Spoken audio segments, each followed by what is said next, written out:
Hello friends, आज की topic है दोस्तों आपका नरेशन का imperative sentence.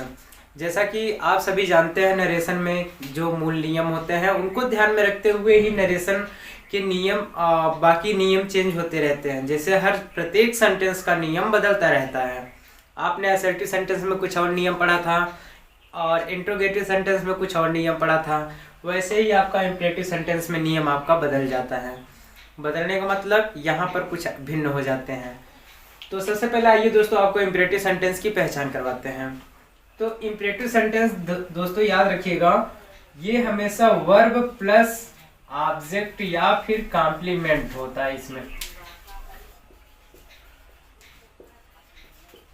Verb plus object या फिर कॉम्प्लीमेंट तथा वाक्य के अंत में फुल स्टॉप लगा होता है। अगर किसी भी इम्परेटिव सेंटेंस को हम देखें, चाहे वह किसी भी फॉर्मेट में हो, चाहे निगेटिव में हो, ठीक ना, या फिर असर्टिव में। असर्टिव तो नहीं कह सकते, ना ही निगेटिव कह सकते हैं, यानी या तो सकारात्मक भाव प्रकट किया हो या फिर नकारात्मक भाव प्रकट किया हो, इस प्रकार से हम जरूर कह सकते हैं। तो वहां उस सेंटेंस की शुरुआत वर्ब से होती है, तो इस चीज को ध्यान में रखना है इम्परेटिव सेंटेंस के लिए। इम्परेटिव सेंटेंस हमेशा वर्ब से ही शुरू होगा। और आपको एक चीज और बता दें दोस्तों, इसमें कर्ता यू छिपा होता है, हमेशा के लिए ये छिपा होता है, इसे दिखाया नहीं जाता है, क्योंकि यह हमेशा सिर्फ और सिर्फ सुनने का काम किया जाता है। मतलब इसी को ही कुछ ना कुछ कहा जाता है। चाहे इसे आप आदेश दीजिए, आप इससे प्रार्थना कीजिए, आप इसे उपदेश दीजिए या फिर निवेदन कीजिए, कुछ भी कीजिए, लेकिन यह बस आपका सुनता है। इसीलिए इसमें कर्ता यू जो है छिपा होता है, लेकिन होता है भाव में। दूसरी चीज दोस्तों, इम्परेटिव सेंटेंस में भिन्न भिन्न प्रकार के वाक्य होते हैं। जैसे कुछ वाक्य में ऑर्डर है, ऑर्डर का मतलब आदेश है। कुछ वाक्य में एडवाइस है, तो कुछ वाक्य में रिक्वेस्ट है। कुछ वाक्य में, अब दोस्तों आप ध्यान दीजिए, देते रहिएगा, कुछ वाक्य में प्रपोजल है, कुछ वाक्य में सजेशन है।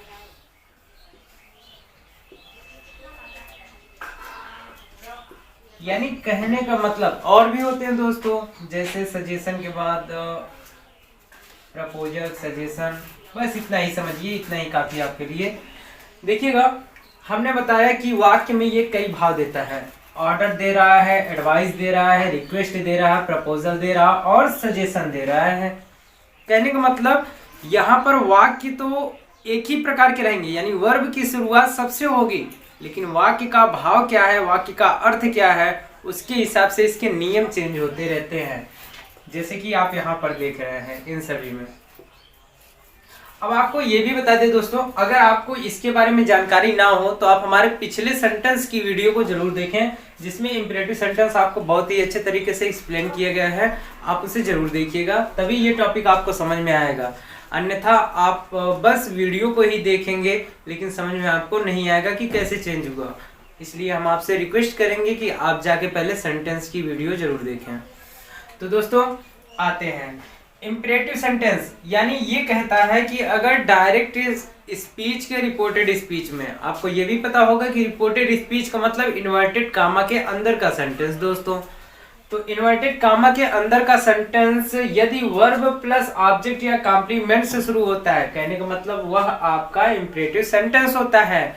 और जब इम्परेटिव सेंटेंस होता है तो डायरेक्ट से इनडायरेक्ट में बदलते समय रूल इसका फर्स्ट होता है दोस्तों, first rule, reporting verb change हो जाता है।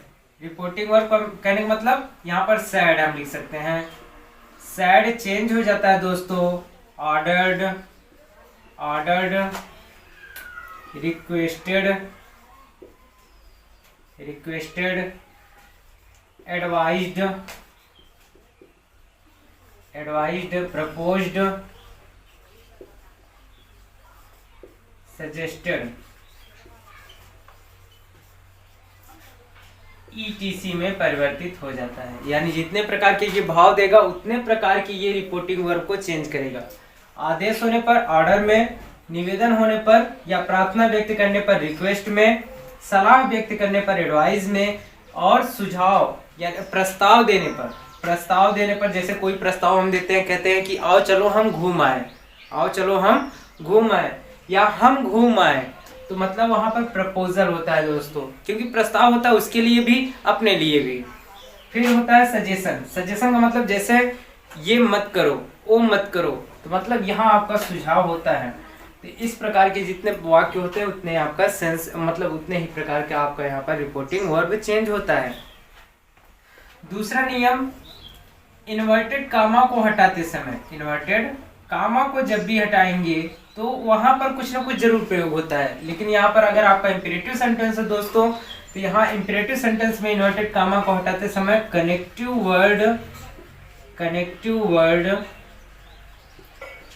वर्ड टू का प्रयोग करते हैं। इसे ध्यान रहे दोस्तों, ध्यान रखें इसे, कनेक्टिव वर्ड टू का प्रयोग करते हैं।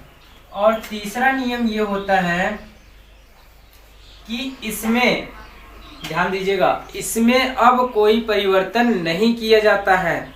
इसमें अब कोई परिवर्तन नहीं किया जाता है, यानी अगर सेंटेंस में ना तो आपका टेंस चेंज होगा, सॉरी टेंस आपका परिवर्तित होता ही नहीं है। दूसरी चीज, अगर आपको पर्सन मिला है तो पर्सन को चेंज करेंगे, अगर आपको अदर पार्ट ऑफ स्पीच मिला है तो उसे भी चेंज करेंगे, लेकिन इसका टेंस नहीं परिवर्तित होता, यानी अदर वर्ड को हम लिख देते हैं, अदर वर्ड को हम लिख देते हैं। चलिए दोस्तों, इसके लिए एग्जांपल है आपका पहला, for example first, the teacher said, the teacher said single comma double inverted comma में, open the door, open the door.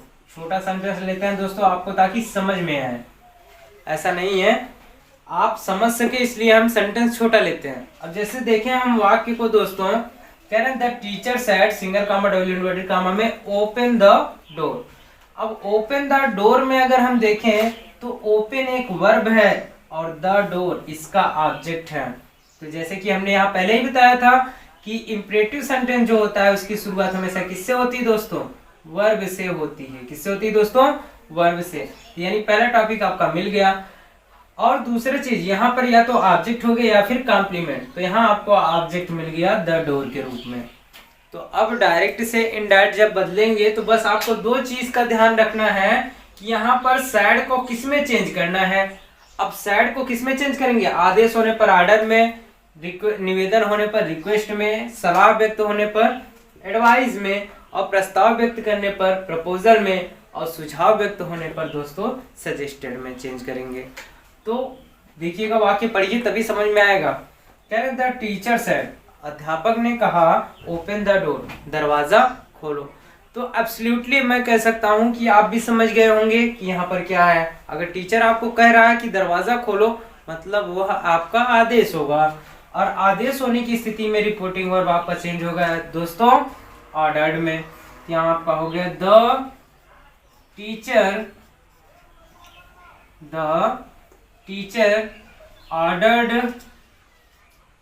Ordered.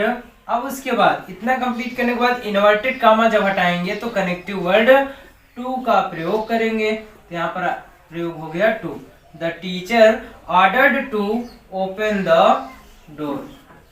यानी इसका मतलब हुआ टीचर ने यानी अध्यापक ने दरवाजा खोलने के लिए आदेश दिया, या दरवाजा खोलने के लिए आदेश दिया, या फिर कहा, इस प्रकार से भी हम कह सकते हैं। दूसरा सेंटेंस आपके लिए,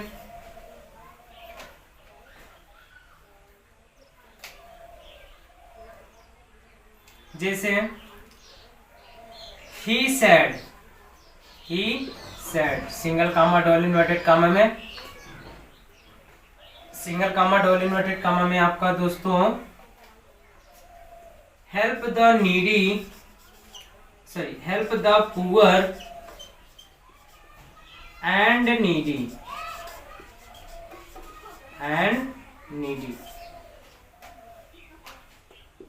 help the poor and needy.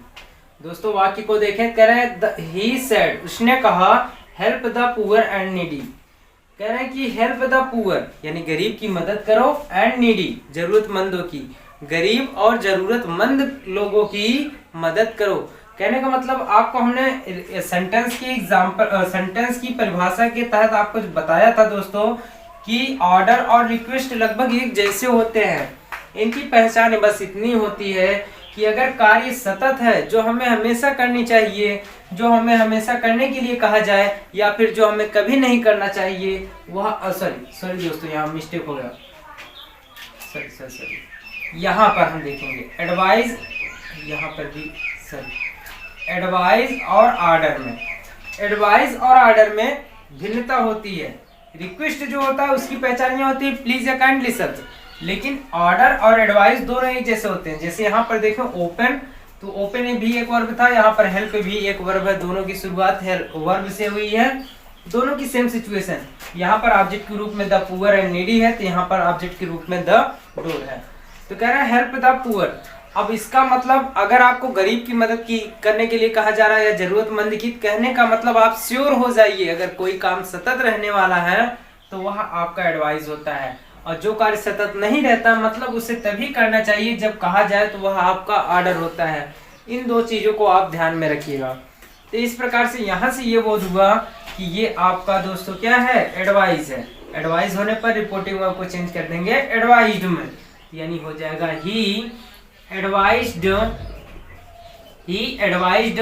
उसके बाद इन्वर्टेड कॉमा हटाएंगे दोस्तों, कनेक्टिव वर्ड टू का प्रयोग हो जाएगा।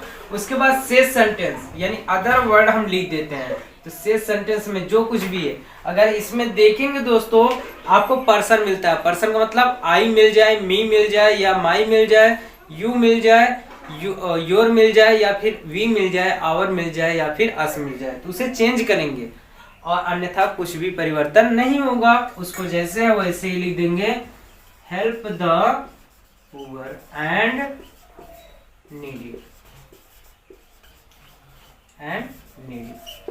तो दोस्तों इंपेरेटिव सेंटेंस में अभी आपके और भी रूल हैं। फिलहाल आज की वीडियो में बस हम आपको इतना ही बताएंगे। आपको इंपेरेटिव सेंटेंस के आगे की नियम के बारे में हम आपसे मुलाकात करेंगे अपने नेक्स्ट वीडियो में। जय हिंद।